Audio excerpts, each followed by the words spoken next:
Casper is borrowing the toilet at the gas station.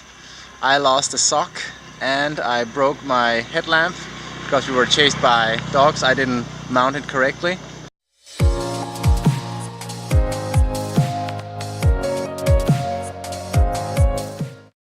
I didn't find the sock, I found my headlamp again.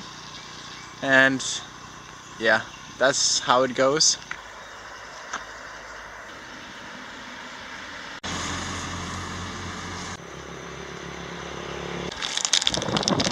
This is the stuff we carry on the trip.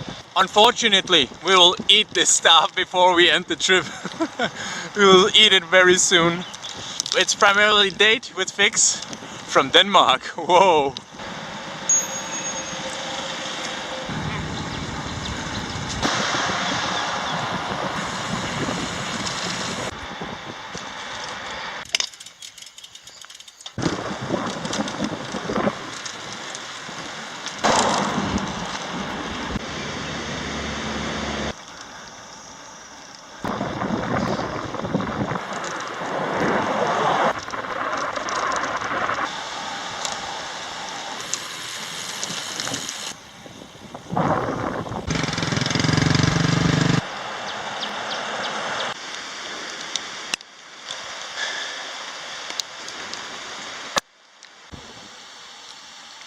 This is hard and wet.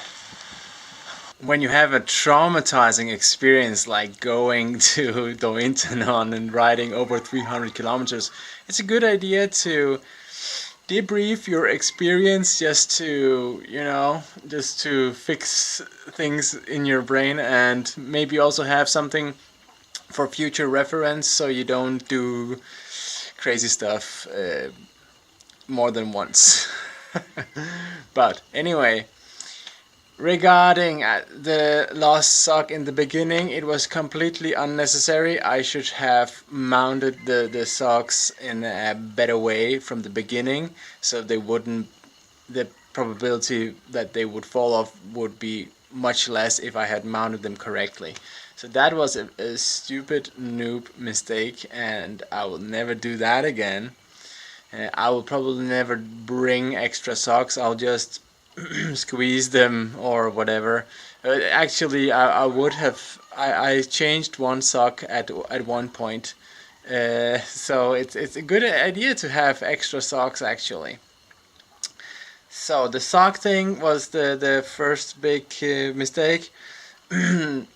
But actually, just before the lost sock, we were encountered by like barking dogs. Casper sprayed water on one of the dogs from his water bottle, and I was also like shining my light. I had it. I didn't mount it correctly, completely correctly, and it's actually not designed for heavy rumble. Um, because of that kind of headlamp it was. I had it on my helmet and I didn't mount it correctly on the back side, so it all fell off. And I needed to walk back to get the headlamp because it was lying on the ground and it was dark, and there were like a pack of angry dogs barking from inside the house, not on the road. So I like gently, just Casper was far away in the front. I just took my bike and I just walked slowly back to the lamp and picked it up and went back further. So the dogs actually don't do much except barking, and or they're just angry. So I don't really know what if it's good or bad. Um, like the way of handling them, or just ignore them. It's it's random sometimes, but you hear so many stories about people getting not many stories, but some stories where people get bitten and they need to get a vaccine. So it's not fun. The next strange thing that happened was that we found ants in our sugar water. We had the sugar in the refrigerator during the night, and I'm not sure when the ants actually went inside the sugar bottles. But you need to be careful. I will, in the future, I might not even have sugar in the bottle in the first place, I might just mix it or just have it in a container and just eat it from the container, because I felt that I have limited amount of water if I only have one bottle, small bottle of water. So I was, yeah, I at times I needed to preserve the water, so I just took it slow to not be at a specific point I would be out of water, and that would be dangerous and not very fun in the heat in Thailand on a bicycle up a mountain. So that's one of the things I would do otherwise, because at all times I would need at least half a liter of water, like a reserve. That would be my ideal thing to do. As far as I remember, everything was going quite okay until we hit like the steep parts and the rain came. But the last thing I want to talk about before we came to the steep part is that also the water.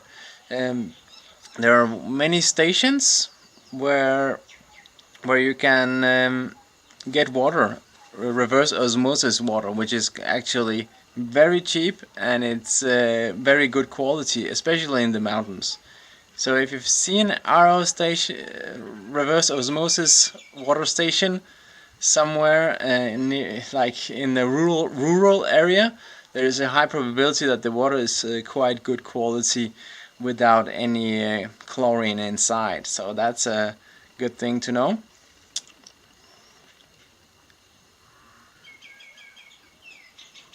And yeah, when the rain hit, it was a complete disaster, because it cools down the body. So, but you don't really want to take on a lot of clothes because you're quite warm, because you're climbing up a mountain.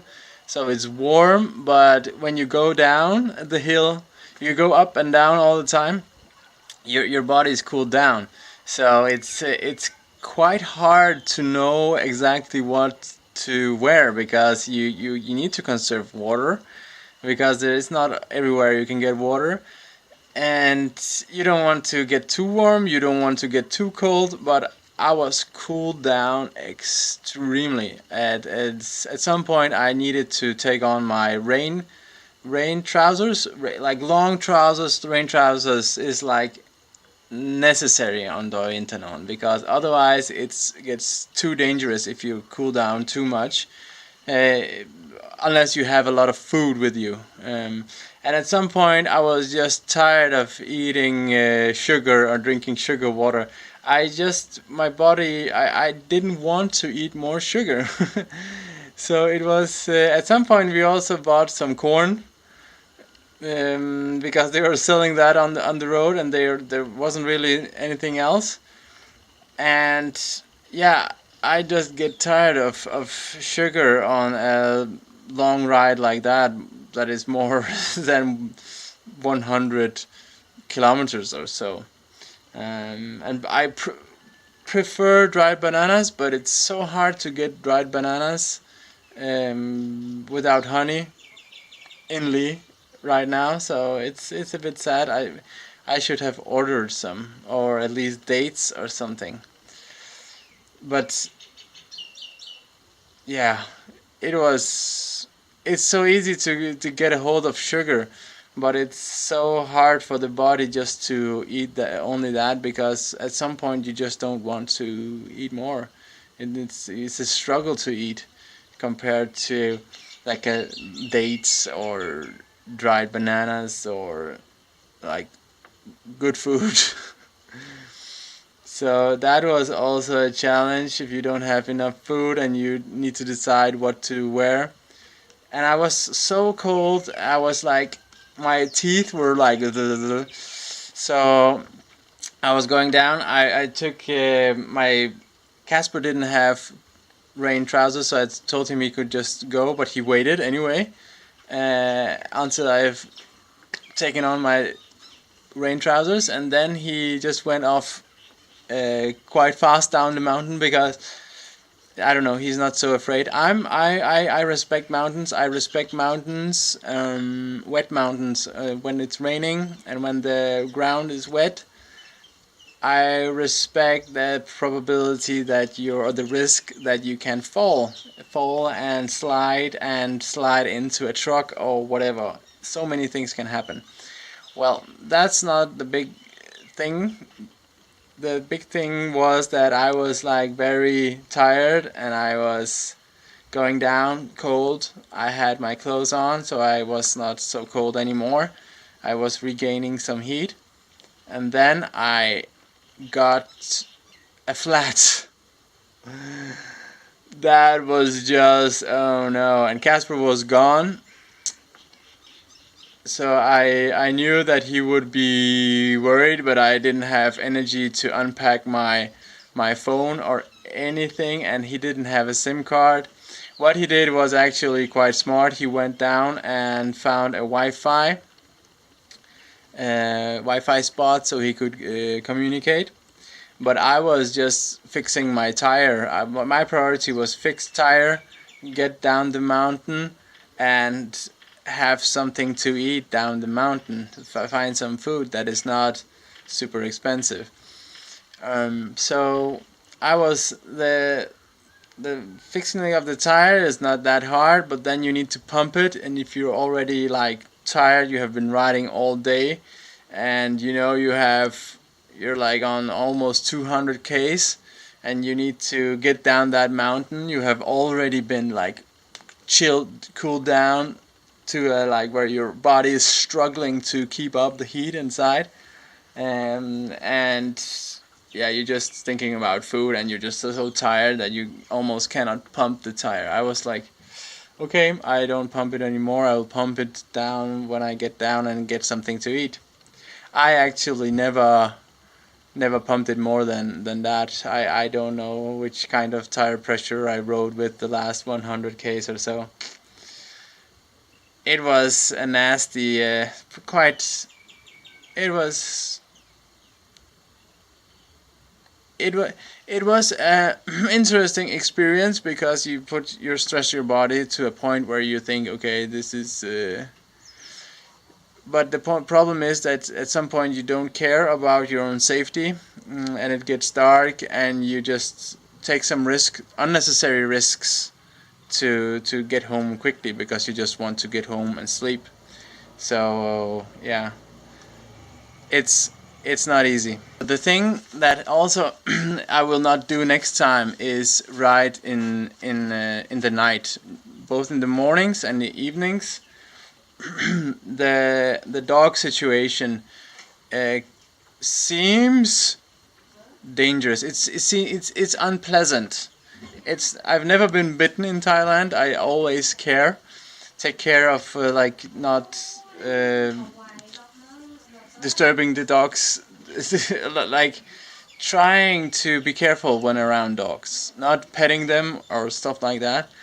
And the thing that happens is that there's different advice. Sometimes the dogs just get scared if you raise your hand and say "pai gai gai," like very angry. Sometimes it just disturbs the dog. So at some point during the night, Casper found out that it was better to just let them be, not say anything, just ride past them, and only shout if it gets dangerous. You know, if the dogs comes really close to you and just looks like it wants to take a bite of your leg, you should just spray it in the head with some water, or just shout at it, or take the light and light it in the face if you had an extra light, or take off your front light and just light the dog in the face.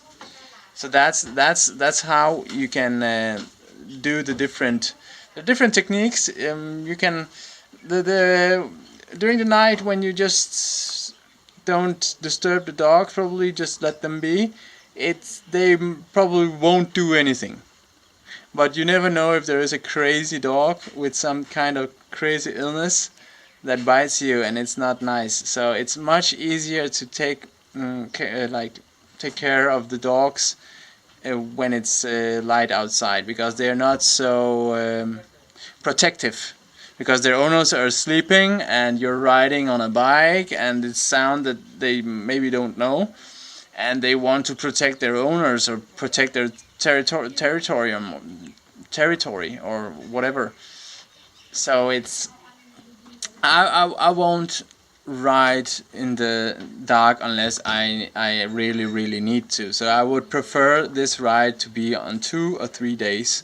It would be much more fun, much more adventure if you take it slow. And also we need it to take it slow, because you cannot ride 300 kilometers super fast unless you're super crazy and you are able to, you have like fresh good food all the time available to you. But like unsupported, where you need to find your own food, you're on a budget also, then it's not the easiest thing to do. So never, never say never, but I in the rural areas where there are dogs, I don't like to ride in the dark, or the early mornings, or in the evenings, or during the midnight. It's you cannot hear the dogs. They can come really like fast behind, and you just like you could become paranoid sometimes. You just see dogs and you just like, oh no, I hope they just lay. So many times you can, most of the time they will just don't do anything to you. You just ride past them. But sometimes you're just it's just not fun. And also the vision, you sometimes is that a stick or a snake, or I don't want to ride, and you go down a mountain, or a hill, and you go quite fast. You cannot stop. Sometimes if there is a hole, you cannot stop. You're not able to stop. You're tired. You have been riding 250 kilometers. You're just like, just want to rest and sleep, and you go down too fast, and it's just not safe. It's not healthy, and it's just a challenge of what the body actually can do, what we can do with our bodies. And also earlier it was much about, okay, vegans should, like, I think many vegans, including myself, had and have also the need to show the world that we are able to perform. We are able to perform things that other people can't do.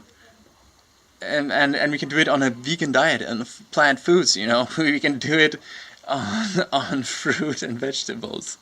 So it's and for other people it sounds strange, because there's no protein and that's like the protein thing, right? There's a lot of protein in plant foods. So I think that's one of the reasons why we do it. And also because we are human, we want to explore like our mental strength and our physical strength of what is possible. And that's the cost of our health also. So it's a balance sometimes. But yeah, I rarely do these, because it's such a big hit on your health, and you're just so low. And after, Casper and I were just so low in energy, and it was so hard to the next couple of days. Also, you need to rest and get the energy in, because otherwise it's just not fun, to do a so hard exercise or a so hard adventure and not get rest afterwards. So if you need to do something after, yeah, if you're on a vacation, I would do this as the last thing, and then go rest at home afterwards, because you need so much rest and relaxing after such a trip that it's not worth on a vacation, I think. Yeah, of course we skipped the summit, because it would be insane to take the summit also. Well, some people will probably say it's easy, and they are welcome to do it. And there are people able to do it. There are very skilled and fit people out there that can probably easily do it. But it was not for me, and it was probably not for Casper either. And so we skipped the summit and we went down. And what I wanted to, when I met Casper down the road, he was of course nervous because he didn't know what happened and he didn't know I had a flat. There's so many things that can happen when you go down the mountain. That's why you should. I recommend to go together, because then if one has a flat, you can help the other one. And this is just that we needed to split up because Casper didn't have long trousers. Just another sign that we were not prepared and we were not like doing the teamwork as it should. But that's just a learning exercise. So when I came down, he was like, what was going on? He was like, I felt like he was relieved, but another thing was that he was a bit angry and he needed to hold that back. And I was just completely flat, so he knew that that it wouldn't matter to get angry or anything, but he definitely wanted me to respond on his messages, but I didn't, because I didn't hear, my phone was on flight mode and it was packed in my bike, so I didn't have it. So that was that. And then we went to a 7-Eleven and I got some warm food, like cooked rice with one vegan like spicy thing, and 2 or 3 rice, and some and we also got some dried bananas. I don't remember if we had like a coconut syrup or something, but like getting the energy in, just rest, squeeze out the socks, change the one sock I still had, and just go the last 100. And it was just pain. It was just not fun. It was just pain. It was just, I want to go home and sleep. Yeah. And then it got dark also, and some of the batteries on the lights stopped working. So it was also getting pretty dangerous, that we didn't have enough light. And we always had some light, so the one in the front had a front light and the one in the back had a back light. I don't really remember how the setup was, but it definitely, you should have a backup light or something to when you're going on a long ride like this. Keep it safe, keep it healthy. Only do it on rare occasions where you just want to, when you have time and energy to try something like mentally challenging, physically challenging, and you have the time to rest and get your strength back the next couple of days, because it's for most people, like ordinary people like myself, it will take a couple of days or even a week to get fully back to normal. Or even longer. You never know how long you will. Luckily, your injury, if you can say that your muscles are just so tired that you get an injury, the injuries will go away in a couple of days. But if you get like a serious injury, like something breaks or you fall or you get a strain on something, it can take weeks or months or years. And also the trauma, the mental health can take a long time to heal. So go out on an adventure and take care.